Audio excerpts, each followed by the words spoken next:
අපේ මේ pregnancy journey එකේ අපි ගත කරන තවත් ලස්සන සතියක් ගැන දැන් දැනගමු. සති 9.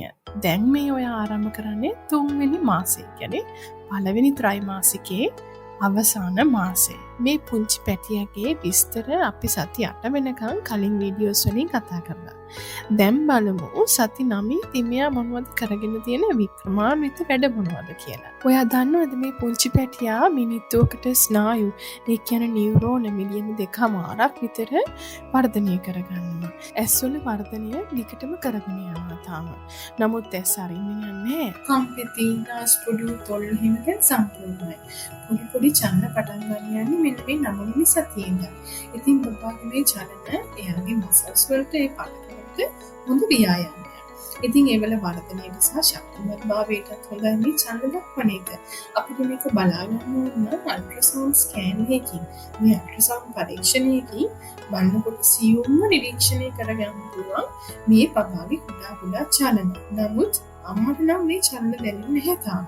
අඟලක් අඟල් එකමාරක් පමණ මේ කුඩා ශරීරයේ හાર્ට් බීට් එක මිනිත්තුවකට වාර 155ක් පමණ ස්පන්දනය කරන්න වග බලා ගන්නවා. මොකද මේ දැන් හෘද වස්තුවේ කුහර 4ම යා නිර්මාණය කරගෙන ඉවරයි.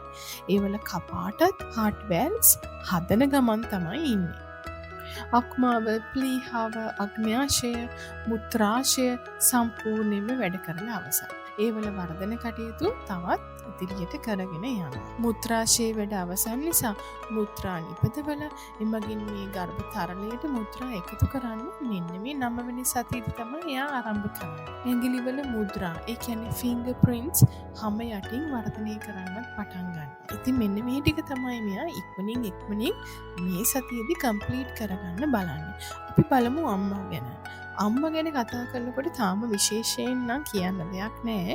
මොකද මේ මූඩ් වෙනස් වෙන එක, කන්න බැරි ගතිය, ඔක්කාරට එන ගතිය, ඒ ඔක්කොම තාම එහෙමමයි. කිසිම වෙනසක් නැහැ. බඩෙත් එහෙම ලොකු වෙනසක් නැහැ. අම්මා හොඳට පෝෂිතාහි ආහාර වේලක් ගන්නත්, ඒ වගේම හොඳට ජලය පානය කරන්නත්, මානසික සුවතාවය යහපත් විදිහට පවත්වාගෙන යන්න වග බලා ගන්න ඕනේ අනිවාර්යෙන්ම.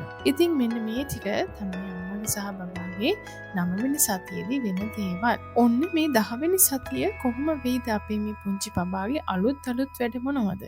ඊළඟ වීඩියෝ එකකින් මම ඔයාව හම්බෙන්න එනකන් හැමෝම පරිස්සමින් ඉන්න. එහෙනම් අදට සමු ගන්නවා.